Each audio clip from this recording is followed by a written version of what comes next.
Last night, I finished watching the full season of Coach Prime, season 2 on Amazon Prime, and this was a well done docu-series because it perfectly captured everything about Deion Sanders and the hype that this Colorado football program had last season. It perfectly captured the highs when they started out 4-0 and then the lows when they lost the remainder of their games after.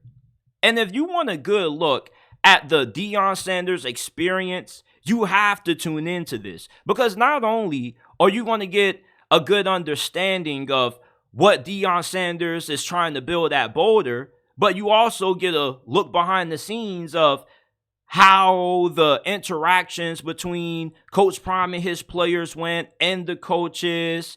You're going to get a better understanding of just college football in general because after watching this, I realized that college football is just so different now in today's era of the transfer portal and the NIL than what it was a decade ago when I first became a fan of the sport. And that's my first takeaway. Watching this, I was thinking to myself, bro, they're running this football program like it's the NFL. There was one situation when you had a player personnel guy. He's pretty much like the general manager of Colorado. And they were discussing advanced scouting, who they were looking at in the portal to bring in for next season. And they were talking about building this team to make a big run this year. And I was thinking to myself, it's 4 games left in the season. Why the hell are we talking about the transfer portal and next year when there's still one more month of ball to be played? And just the way they go about talking about how players can be replaced, they don't hold back from saying that you can be replaced. All we got to do is go get somebody better than you in the portal.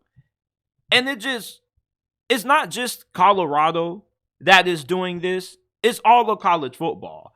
I'm just happy that we get to see how these things transpire behind the scenes with this docuseries because there was a game where Shedeur Sanders got injured. I believe it was UCLA. And right after, Coach Prime wasn't happy. And then they had a team meeting, and he called out one of his offensive linemen, who was a freshman offensive tackle, and he was berating him, saying, why are you not starting? Tell the team why you're not starting. Tell the team why you can't start. You can't take one of these guys' spots. You see those guys playing every week. You don't think you're better than them? Why aren't you out there? And that gets me to my next point. After watching this, I don't think Deion Sanders knows how to take losing or taking failure. And that's a good thing and a bad thing. When you're somebody who doesn't know how to deal with losing, you're willing to do everything that it takes to win. But that also comes at a price because sometimes you may go a little bit overboard. There was a situation where Deion Sanders basically is telling guys that we're already in the transfer portal looking for your replacements, and that was to his offensive line. I don't think that's the best way to go about trying to inspire and encourage your players to perform better. If you want your players to play better during the season, motivating them by saying they're going to get replaced isn't going to get it done. You have to coach them up. You have to change the scheme. You have to do different things to put them in a better position where they can block longer for a Shedeur. And Deion Sanders, just the way he called out his offensive line at times this season just didn't sit right with me. And I kind of was a little bit disappointed because I expected a little bit better. And he is old school. Those old school coaches, they're really harsh. They don't hold back from the truth, and they're going to tell you what it is in front of anybody. But you can lose your locker room that way. Now, I think what does buy Deion Sanders a little bit of leeway with the players in terms of how he goes about trying to call them out is that he does have their best interest at heart. He truthfully wants to see all his players not just succeed on the field, but succeed off the field as great men. But to do that, it requires a certain amount of discipline that you have to give your players at times when they do the wrong things, or when they're not playing up to expectations, or they're leaving plays on the field. But there's a way to go about it that I just don't think Deion Sanders went about it the right way. And when the team started out hot, he did a really good job of managing the hype until the hype just became too much and players just couldn't do anything but just see good things being said about themselves every time they went on social media, and they got complacent. And when they started losing, when you listen to the interviews that they were doing with the different coaches, does it piss you off how much you pay for your monthly phone bill? Why are you getting frustrated when our partner Mint Mobile has plans as low as $15 a month that give you unlimited talk and text on the nation's largest 5G network? Stop getting frustrated with how much you spend on your monthly phone bill and go to trymintmobile.com/JT Sports in description and pin comment down below to get access to premium wireless for only $15 a month. That's only $15 a month. Switching to Mint is easy. It only takes 15 minutes to do. If you're pissed off with how much you pay for your monthly phone bill, switch to Mint Mobile today and go to trymintmobile.com/JT Sports in description and pin comment down below to get premium wireless for only $15 a month. Stop getting upset with how much you spend on your monthly phone bill and switch to Mint Mobile today. People who were working for the program and even some of the players, they were saying, yeah, like, we got to get more focused. We got to lock in. So Deion Sanders, if you look at what went wrong after that hot start, it was the fact that these players didn't know how to handle success.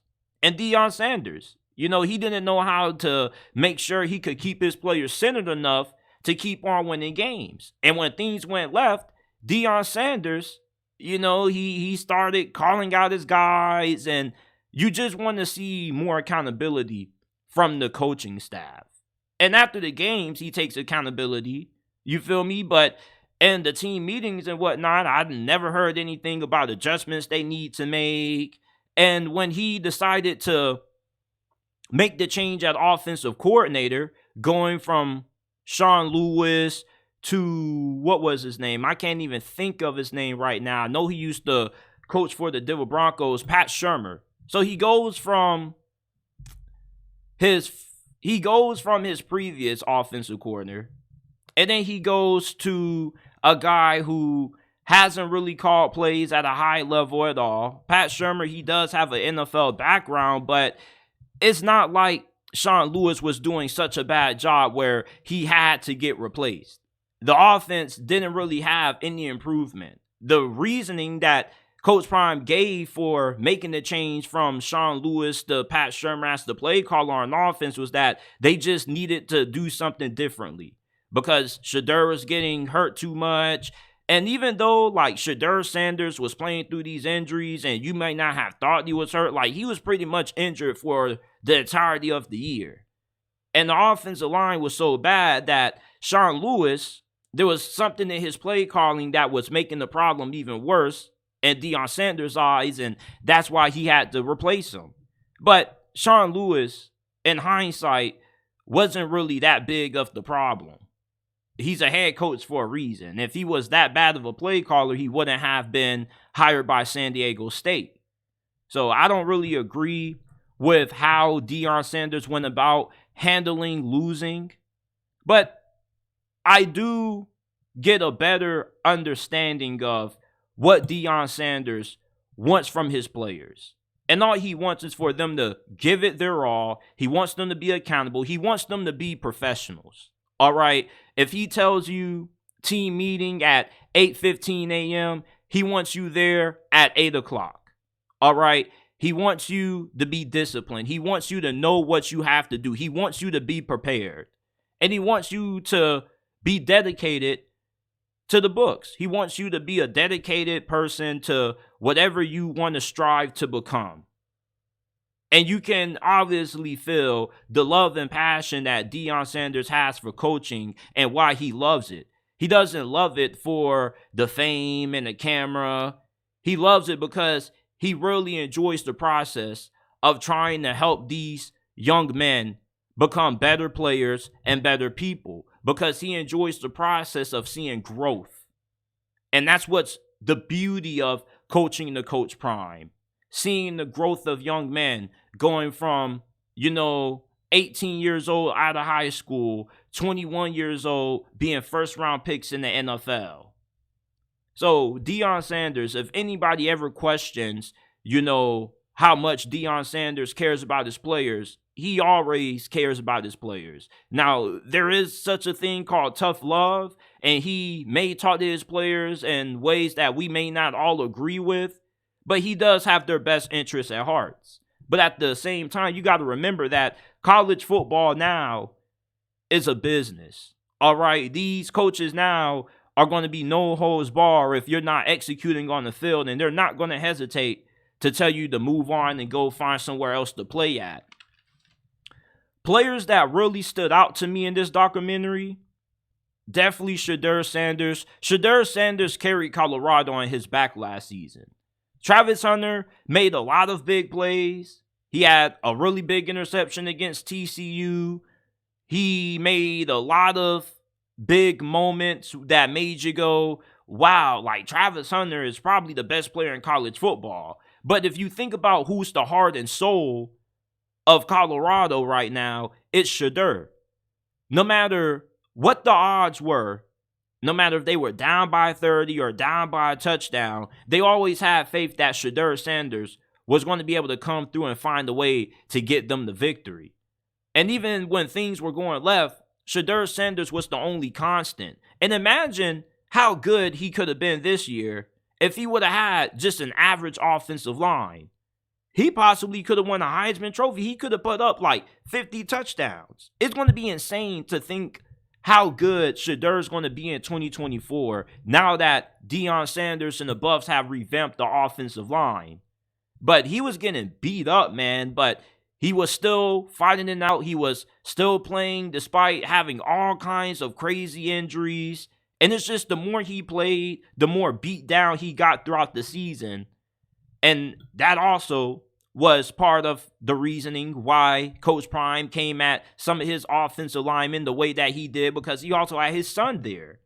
But Shedeur Sanders, no matter what happened, no matter how bad things started to get, he never threw anybody under the bus. He always accepted responsibility, saying he needs to do better, always trying to bring up his teammates. And throughout the season, it was a narrative that people kept throwing out there on social media that his teammates don't like him. Some are jealous of him. Some feel like he showboats too much.